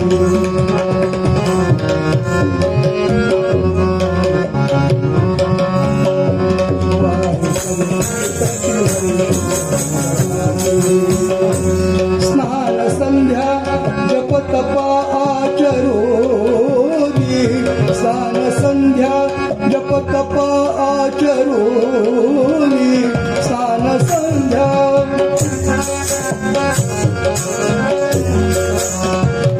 स्नान संध्या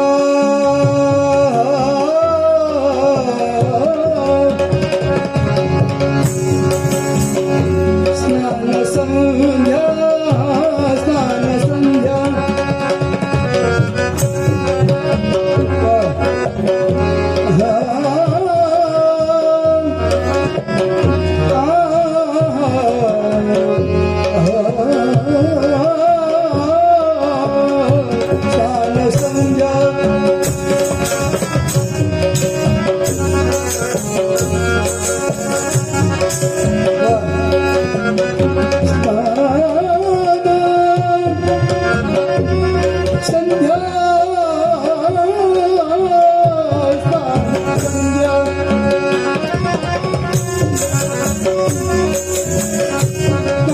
संध्या जप तपा आचरोनी स्नान संध्या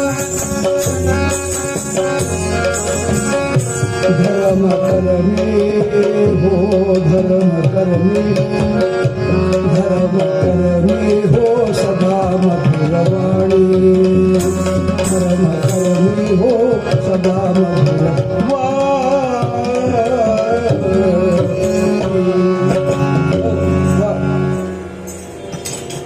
बाळापूरचे बाळकृष्ण रामदासी वारी करीती प्रतिवर्षी सज्जन गणासी विदर्भातले एक रामदासी पंथाचे असे बाळकृष्ण बुवा गजानन विजय अध्याय 9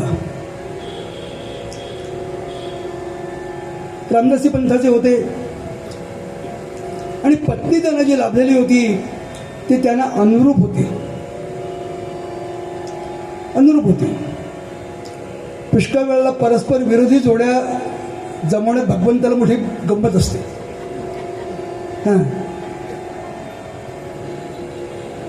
पण कवीने वर्णन केलं बरं का, कशी होती पत्नी. कांता सुंदर सुशील गृहिणी, कांता सुंदर सुशील गृहिणी, कांता सुंदर सुशील सुगुणी, कांता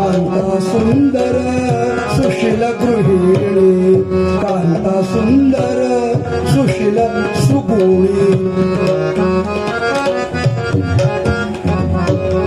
पती सेवारत मधुर भाषणे पती सेवारत मधुर भाषणे गृहस्थाश्रमी तत्पर असुनी गृहस्थाश्रमी तत्पर असुनी भक्त समर्थांची कांता सुंदर सुशील सुगुणी आणि गृहिणी अनुरूप होती एवढं सांगितलं की पुरे.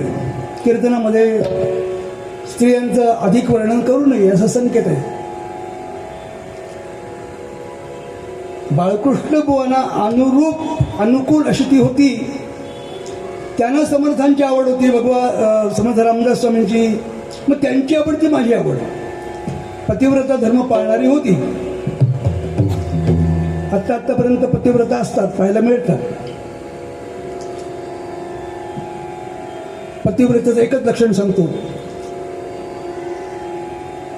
आता सांगायचं की नाही सुद्धा प्रश्न ते म्हणा बरं का. पण पतिव्रत स्त्री पुरुषाच्या आधी उठत असेल. म्हणजे समजा पुरुष पहाटे 5 जुनं सांगतो जुन्या काळात सांगतो आताचं बोलायचं काम नाही. पूर्वीच्या काळी ब्राह्ममुहूर्तावर लोक उठायचे. समजा पुरुष जर 5 वाजता उठत असेल तर पत्नी 4 वाजता उठणार. आपले यजमान उठण्याच्या अगोदर सगळं केर वारे स्नान बिन करून त्या तयार. आता पतीच उठत नसेल 8 वाजल्याशिवाय काय उठणार.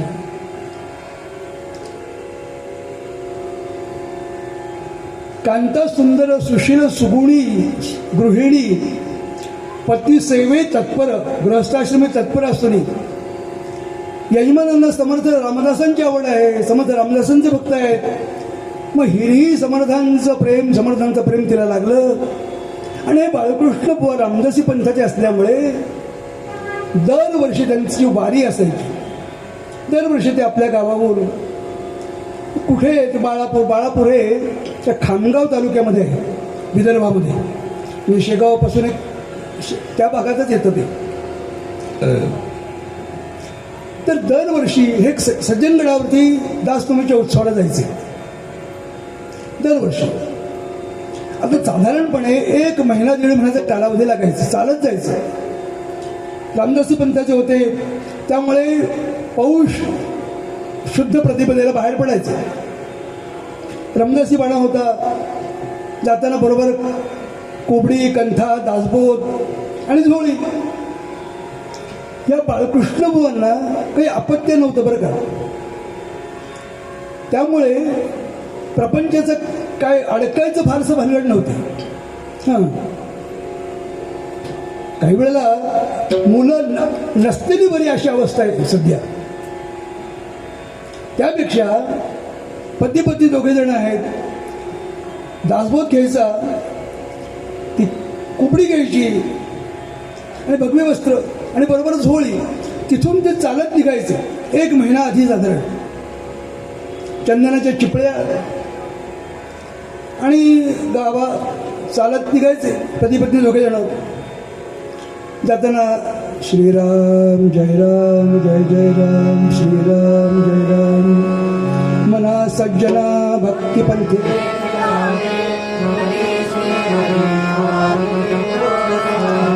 जनी निंद्यते जनी वंद्यते जय जय रघुवीर. मजल करत एकेका गावामध्ये जावं. सकाळीच त्या ठिकाणी 5 घरी भिक्षा मागावी. पोरांना मागावं. शिधा मिळायचं तांदूळ डाळ काय असेल ते.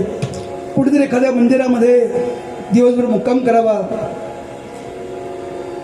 दासबोध वाचावा. दुपारच्या वेळेला रामरायाला नैवेद्य समर्पित करावा.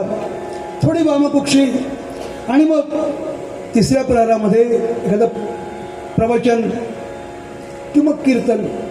जशी तिथल्या त्या स्थानिक लोकांची काही मदत आणि अशा रीतीने बदल करत करत ते सज्जनगडावरती जायचे. बरेच वर्ष जात होते. सज्जनगडावरती दासतुमीचा उत्सव मोठ्या प्रमाणावर व्हायचा, आजही होतो. आता उत्सवाचं स्वरूप बदललं बरं का, पण आहे, परंपरा आहे तेवढी. आता हे पती पत्नी दोघं जण तिथे जायचे. खूप मोठा प्रवास आहे. थांब्याची त्यांची ठिकाणी ठरलेली असायची, कुठे कुठे थांबायचं. त्याच्यात शेगाव ठिकाण होतं, समर्थांचं जाम होतं. असं त्या ठिकाणी तिथे ते मुक्काम करत करत आणि साधारणपणे माघ वद्य प्रतिपदेला किंवा त्याच्या आधी 1-2 दिवस गडावरती पोचायचे. आता त्या काळात तो प्रवास, एवढ्या पायऱ्या वरती गेले की जणू काही कृतकृत्यता झाली आयुष्याची असं वाटावं. 8-10 दिवस मग तिथे समर्थांच्या सेवेमध्ये भजन पूजन कीर्तन प्रवचन 9 दिवस मोठा आनंदोत्सव असायचा. आणि उत्सव झाला की 9मीला समर्थांचं निर्वाण, तो दिवस झाला की दशमीला मुक्काम करावा. एकादशीच्या दिवशी तिथेच राहावं, द्वादशी तिथे पारणं करावं आणि परतीच्या प्रवासाला लागावं. म्हणजे जाण्याकरता 1 महिना आणि येण्याकरता असं धर्म 2-2.5 महिन्याचा कालावधी असं लागायचं. होता होता होता होता वारी चुकवून दे हरी. वारी त्याला म्हटलं जातं की जी सातत्याने केली जाते. एखाद वर्ष गेले पंढरपूरला, जरा बघूया गंमत, कसे काय लोक वारकरी चालत जातात बघूया आपल्याला. नाही, आता अलीकडे वारी सुद्धा फॅशन म्हणून करतात लोक. एवढं चालवत आहे पुढे. आधी मग एखादा टप्पा करूया म्हणजे आळंदी ते पुढे 2-3 तास चालायचं माऊली बरोबर. काही कसं म्हणून चालतात. पंढरीनाथ महाराज हे नसे थोडं के. आणि त्या 1-2 महिन्याच्या कालावधीमध्ये जणू काही स्वर्गीय आनंद आपण उपभोगतोय अशी त्यांची भावना असायची. आणि खरोखरच होतं. समाधानी वृत्ती होती. काही मिळावं ही अपेक्षा नाही. भगवंताने उत्तम प्रपंच चालवलेला होता. पण होता होता वय झालं, थकलं शरीर. शीर येते एक शरीर ते थकतच शेवटी. त्याप्रमाणे 60 झाली, 60 ओलांडली आणि आता चालवेल असं झालं. पाय दुखायचं एवढा. रोज सोपं नाही आहे चालणं. रोज 30-35 किलोमीटर 40 किलोमीटर चालायचं, पुन्हा तिथे कीर्तन करायचं. असं करत करत थकायचं. 1 वर्ष अशी अवस्था झाली की त्यांच्या मनात सारखा विचार यायचा की आता एवढे वर्ष आपण आलो खरं, पुढच्या वर्षी आपल्याला येईल की नाही सांगता येत नाही. हा विचार मनामध्ये प्रबळ होत चालला. आणि 9वी झाली. कीर्तन करायला तो निर्वाण प्रसंग सांगितला. बाळकृष्ण म्हणजे डोळ्यातून गळगळ अश्रू वाहत आहे. समर्थांशी एकरूप झालेले बाळकृष्ण बुवा आणि तो समर्थांचा संबंध चरित्र चित्रपट त्यांच्या डोळ्यासमोर सरकून गेला. एका आयुष्यामध्ये समर्थांनी केवढं महान कार्य केलं. असे तो हिमाचल पदभ्रमण केलं. वन्नितो चेतवारे चेत विलेनाचा चेततो, देव मस्तकी धरावा अवघा हल कल्लोळ करावा. हे सगळं समर्थांचं चित्र चरित्र डोळ्यासमोर सरकून गेलं. आणि असं वाटलं की समर्था इथून पुढे मला नाही जमणार. आणि एकादशी झाली. आणि एकादशीच्या दिवशी रात्री समर्थांच्या समाधीच्या समोर बसले, नमस्कार केला, प्रार्थना केली. निरोप द्याया स्वामीराया समर्था, आता भेट कैची मनी हीच चिंता. समर्थ सद्गुरू राया, तुझ्या कृपेने आत्तापर्यंत मला या उत्सवाला यायला जमलं, पण इथून पुढे मला आता येईल की नाही वाटत, शक्यता कमी वाटते. कारण माझं शरीर आता थकलंय. पत्नीची साथ आहे मला, पण ते तरी बिचारी किती करेल. तेव्हा माझ्यावर कृपा करा आणि मला निरोप द्या. डोळ्यातून घळघळ अश्रू वहावेत. समर्थानं सांगावं की आता उद्या मी निघतोय, पुढच्या वर्षी येणं घडेल असं वाटत नाही, असं सांगितलं समर्थानं आणि झोपी गेले. आणि झोपल्यानंतर पहाटेच्या वेळेला समर्थ रामदास स्वामी स्वप्नामध्ये आले. काष्टाच्या पादुका स्वामींच्या पायाशी, काष्टाच्या पादुका स्वामींच्या पायाशी, काष्टाच्या पादुका.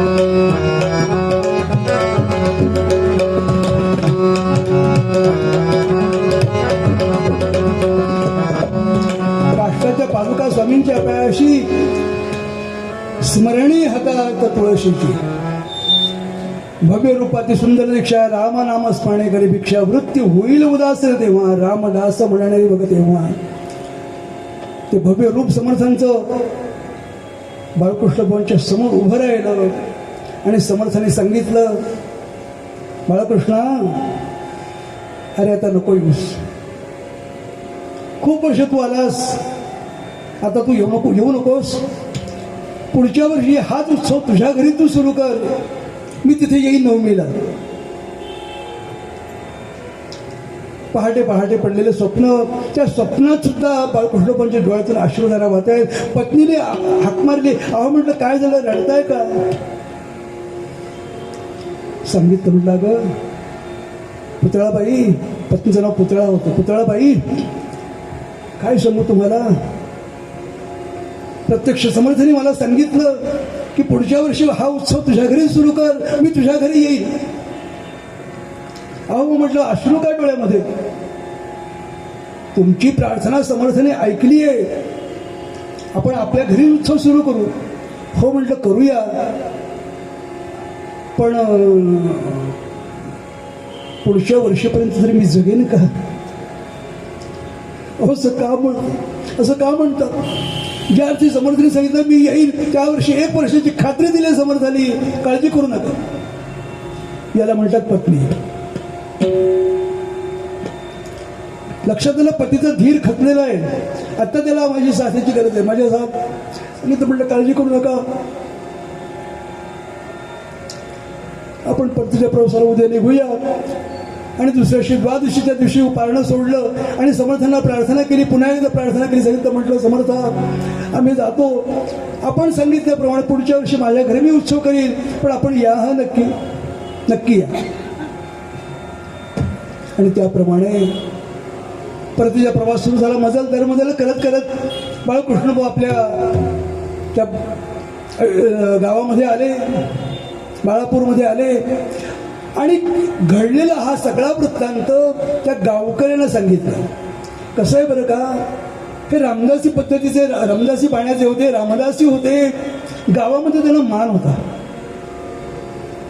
गावामध्ये त्यांना मान होता, लोक त्यांना मानत असत, कारण आचरण तसं होतं,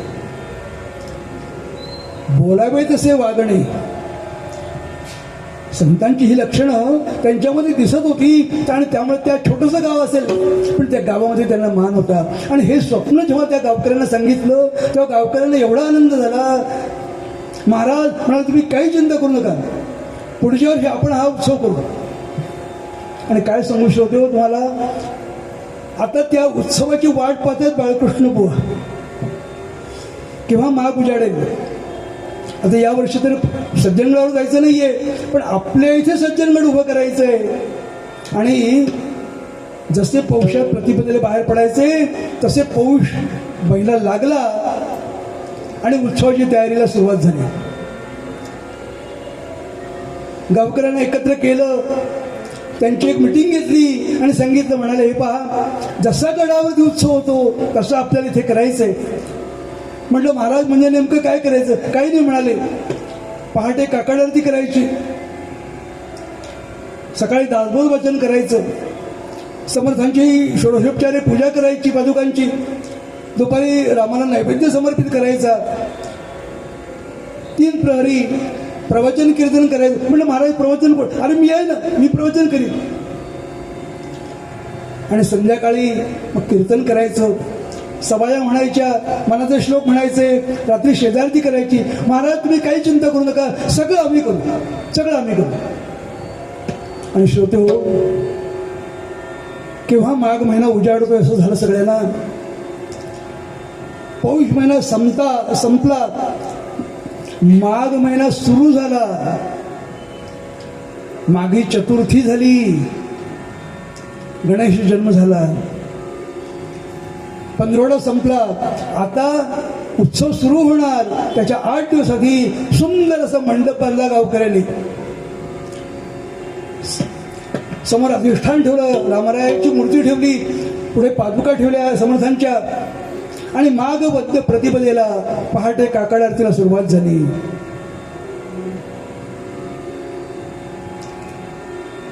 आणि एक एक कार्यक्रम सुरू झाले. रोज दासबोध वाचन, रोज प्रवचन, रोज कीर्तन, रोज गायन. आणि होता होता द्वितीय झाली, तृतीय झाली, चतुर्थी झाली, पंचमी झाली, षष्ठी झाली. बाळकृष्ण बुवांच्या डोळ्यातून अश्रुधारां सारख्या अविरत वाहत आहेत. का? नवमीला मला समर्थ भेटायला येणार आहेत. विश्वास आहे, ठाम विश्वास आहे, श्रद्धा आहे. आणि अष्टमी झाली, आता समर्थ येतील उद्या. समर्थांच्या स्वागताला आपण सिद्ध असलं पाहिजे. म्हणून पुतळाबाईने सांगितलं, म्हटलं पुतळाबाई उद्या समर्थ आपल्याकडे येणार आहेत. हो म्हणाले, येतील येतील. आणि त्याप्रमाणे नवमीचा दिवस उजाडला, समर्थांचा निर्वाण दिवस. आणि सकाळीच काकड आरती झाली, पादुकांची षोडशोपचारे पूजा झाली, दासबोध वाचन झालं. आणि आता समर्थ येतील.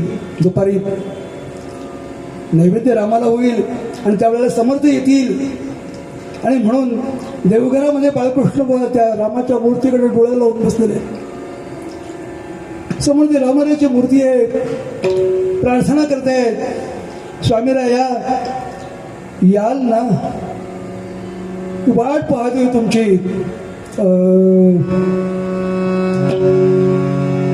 वत्सालागी धेनु जैसी, वत्सालागी धेनु जैसी, करी करुणा सावली, दया करी रामदास माऊली, रामदास माऊली, दया करी रामदास माऊली. मदंत पाहू नको त्वरित ये, मदंत पाहू नको त्वरित ये उचलित पाहुली, दया करी रामदास माऊली. समर्थ त्यांच्या परंपरेतलं हे पद बाळकृष्ण गात आहेत. समोर रामाची प्रतिमा आहे, डोळ्यातून अश्रुधारा वाहत आहेत. मदंत पाहू नको त्वरित ये उचलित पाऊली. गुरुराया, स्वामीराया मी वाट पाहतोय तुमची. आणि इकडे देवघरात बसलेले बाळकृष्ण बुवा अंगणामध्ये प्रवेशद्वारापाशी योगीराज गजानन महाराज प्रकट झाले. गजानन महाराज की महाराज प्रकट झाले. धावत धावत कार्यकर्ते सांगायला गेले, बाळकृष्ण बुवा बुवा बुवा चला, गजानन महाराज आले. देवघरात बसलेले बाळकृष्ण बुवा विचार करतात, गजानन महाराज आले. अर्थात गजानन महाराज कोण आहेत, कसे आहेत, बाळकृष्ण बुवांना माहिती होतं. पण कुठेतरी मनामध्ये एक किंतु आला की अरे मी तर समर्थांची वाट पाहतो. मला समर्थांनी स्वप्न दृष्टांत देऊन सांगितलं की मी तुझ्याकडे येईन नवमीला, आणि गजानन महाराज आले. अर्थात सत्पुरुष आहेत. आणि म्हणून स्वागताला पुढे आले, प्रवेशद्वारापाशी आले. अजानुभव असलेले ते गजानन महाराज बघितले आणि ते पाहतच राहिले बाळकृष्ण बुवा. महाराजांनी सांगितलं, अरे म्हटलं पाहतोस काय माझ्याकडे, मला आत्ता घेऊन चल, आत घेऊन चल. मग भानावरती आले आणि महाराजांच्या हाताला स्पर्श करायला धरलं. अहो काय भाग्य असेल त्या सत्पुरुषाचं गजानन महाराजांचा हात हातात घेतला आणि त्यांना आतमध्ये आणलं. देवघरात पाठ म्हणला, पाटावर बसवलं, पाद्यपूजा केली आणि पायावर डोकं ठेवलं, नमस्कार केला. नमस्कार करायला पायावर डोकं ठेवलं, एवढ्यात त्यांना समर्थ रामदास स्वामी दिसले. गजानन महाराजांच्या ठिकाणी रामदास स्वामी दिसले आणि आपल्या अश्रूंनी त्यांच्या पायावरती अश्रूंनी अभिषेक केला. कृतकृत्य झालो म्हणाले आणि डोकं ठेवून डोकं वरती करताय तो गजानन महाराज. मनामध्ये शंका आली की अरे, क्षणापूर्वी मी समर्थ रामदासांनी मला दर्शन दिलं आणि पुन्हा गजानन महाराज दिसत आहेत. पुन्हा नमस्कार करायला वाकले, डोकं टेकणार तो समर्थ रामदास स्वामी. डोकं टेकलं आणि पुन्हा डोकं वरती केलं. बघतात गजानन महाराजांच्या लक्षात आलं. अरे म्हटलं, काही संभ्रम आहे, शंका आहे का? म्हणाले, रामदास तोषी गजानन रूपे असती भिन्न, परी स्वरूप ते जाण एकची असे. अरे तोच मी आहे, ज्याने तुला सांगितलं होतं मी येईन म्हणून. मी तो वेगळा आहे का? अरे तोच मी.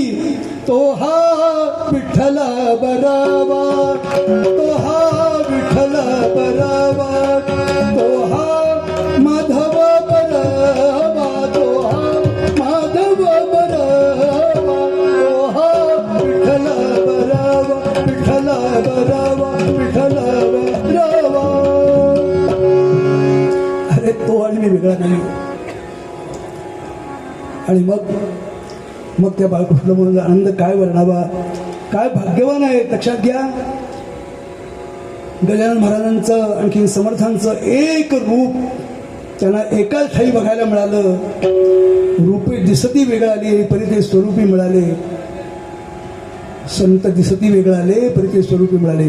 रूप वेगवेगळे असतील पण स्वरूप तेच आहे. पण ते स्वरूप जाणण्याकरता काही पूर्व पुण्य असावे लागते. ती बाळकृष्णपोंची होती, ती बाळकृष्णपोंची होती. आम्हाला केव्हा दर्शन मिळेल? ठीक आहे. मग प्रश्न असा येतो की आम्हाला आमच्या आयुष्यामध्ये हा केव्हा योग येईल? नक्की योग येईल. लक्षात घ्या श्रोते हो, जर आपण संतांनी सांगितलेल्या वचनाचा आधार घेऊन त्यांच्या मार्गाने मार्गक्रमणा केली तर एक ना एक दिवस केव्हा तरी भगवंत आमच्यावर दया करील. त्या दया केल्याशिवाय राहणार नाही. लक्षात ठेवा. तुम्ही काय देता हे भगवंत पाहत नाही. तुम्ही काय भावनेने देता ते भगवंत पाहतो. तुमची भावना किती शुद्ध आहे. शुद्ध भाव ज्याचा झाला दुरी नाही देव त्याला. तो भाव, शुद्ध भाव आमच्या अंतःकरणामध्ये यावा, ठसावा. त्याकरता महाराजांना प्रार्थना करूया की महाराज, आमच्या अल्पमती कुवती शक्तीप्रमाणे आम्ही त्या मार्गावर वाटचाल करतोय. पण आमचं बोट धरा आणि आई जशी आपल्या बालकाला बोटाला धरून मुक्कामाला घेऊन जाते तसं आम्हाला त्या मुक्कामाला घेऊन जा. महाराज, तुमच्याशिवाय मला दुसरं कोण आहे? मला कोण आहे? कोणी नाही. प्रार्थना करावी आणि मग त्यांचं गुणगान गावं यथाशक्ती यथामती आणि तीच धन्यता मानावी. कारण जे आपण करणार आहोत तेच आपल्या बरोबर येणारे कर्म करीत या आवडीने करा, प्रेमाने करा. महाराज म्हणाले, प्रेमात रामत रमतो प्रेमाला मोल ना जगामध्ये. हाच सुबोध गुरूंचा, गुरुरायाला तहान प्रेमाची, वाज दुसरं काही नको. अंतर आपलं प्रेम द्या बस.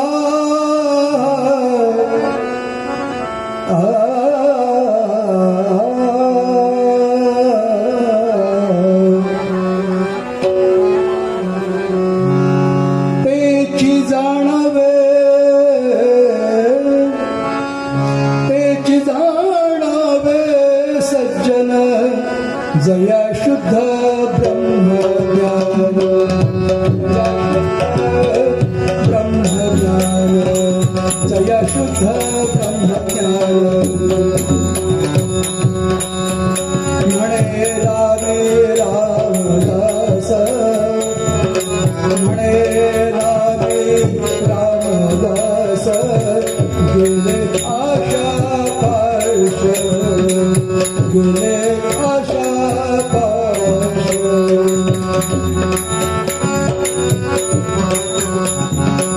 तेची जाणावे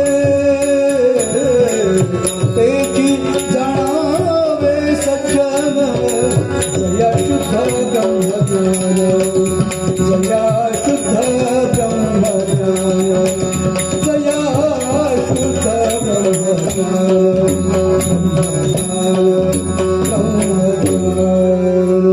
जय जय रघुवीर समर्थ अनंत कोटी ब्रह्मांड नायक राजाधिराज सच्चिदानंद सद्गुरु योगीराज श्री गजानन महाराज की झालेली कीर्तन सेवा समर्थांच्या चरणी महाराजांच्या चरणी अर्पण करूया आणि तुकोबारांच्या शब्दातलं मागणं मागूया. हेच आनंद एका देवा तुझा विसर न व्हावा. त्यानंतर आरती होईल. तत्पूर्वी दोन शब्द. आज या ठिकाणी इथे महाराजांच्या प्रकट दिनानिमित्ताने कीर्तन सेवा करायची संधी मला या आयोजकांनी दिली. सर्वांचाच माझा परिचय नाहीये, पण ज्या मधुराताईने माझं नाव सुचवलं, मधुराताई प्रभू, त्यांनी माझं नाव सुचवलं. हा जिन्नस बरा आहे, मला याला बोलायला हरकत नाही. आणि स्वातीताईंनी ते मान्य केलं आणि या ठिकाणी इथे मला सेवा करायला मिळाली, संधी मिळाली. त्याबद्दल स्वातीताई, मधुराताई आणि त्यांचे सगळे भक्तगण, सहकारी, त्या सर्वांच्या प्रती कृतज्ञतापूर्वक नमस्कार करतो. धन्यवाद, आभार वगैरे बोलत नाही. औपचारिक, फारच औपचारिक होतं ते. म्हणजे मालगुणकर बुवा सांगायचं, धन्यवाद म्हटलं तर वाद होतात आणि आभार मानले तर भार होतो. त्यामुळे नमस्कार करतो सर्वांना. माझ्या डाव्या बाजूला हार्मोनियम साथी करता वासुदेवराव रिसबूड, अनेक वर्ष पेटी वाजवतात. पेटीच्या अनेक लोकांना त्यांनी साथ केली आहे, मोठ्या मोठ्या कलावंतांना साथ केली आहे. आज ते या साथीला इथे आले, त्याबद्दल त्यांनाही कृतज्ञतापूर्वक नमस्कार करतो. कुणकवळेकरांनी तर मला खूप वाजवलेलं आहे.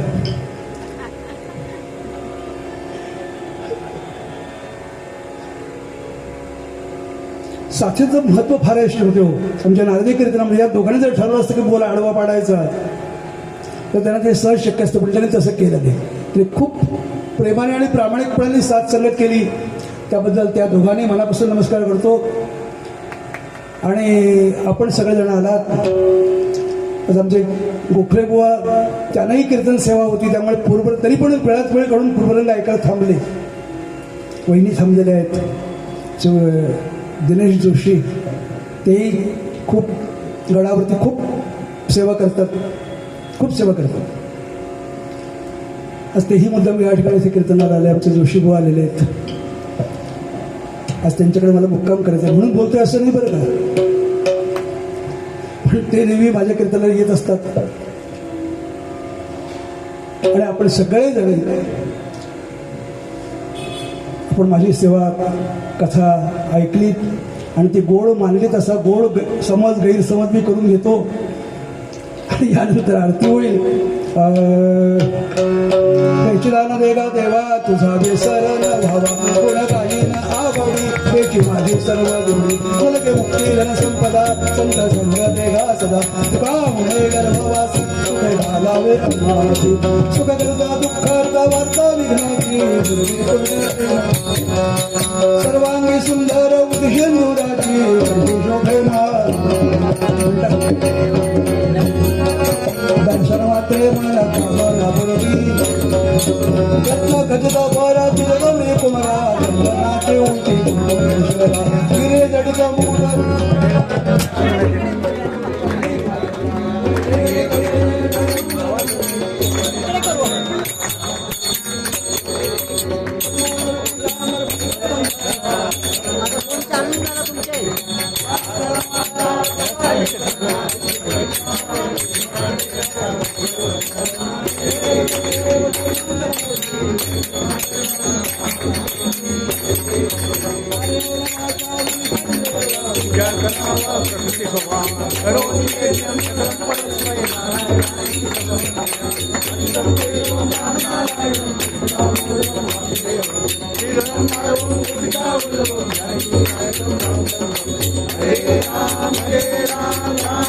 प्रकृती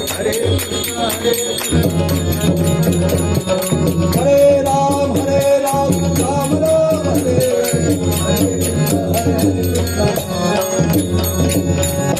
सदा सर्वदा योग तुझा घडावा तुझे कारण देह माझा पडावा उपेक्षू नको गुणवंता अनंता रघुनायका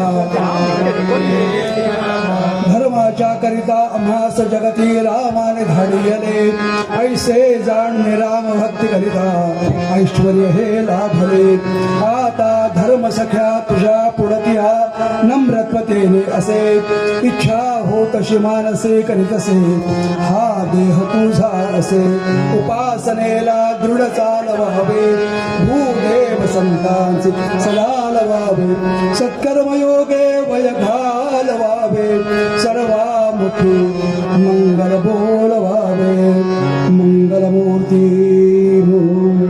जय जय रघुवीर समर्थ अवधूत चिंतन श्री गुरुदेव दत्त अनंत कोटी ब्रह्मांड नायक राजाधिराज सच्चिदानंद सद्गुरु श्री गजानन महाराज की जय श्री ब्रह्मानंद महाराज की जय श्री गोंदावलेकर महाराज की जय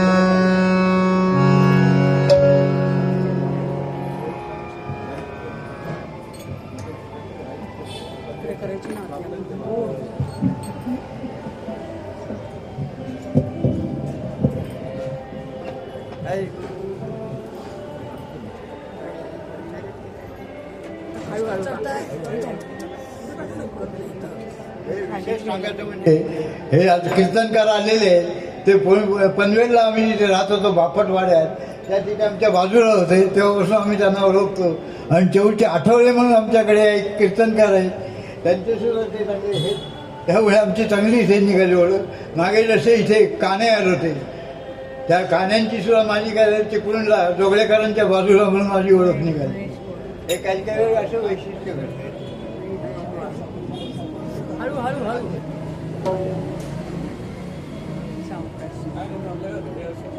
चार्जिंगच झालं 4% काय माहिती नाही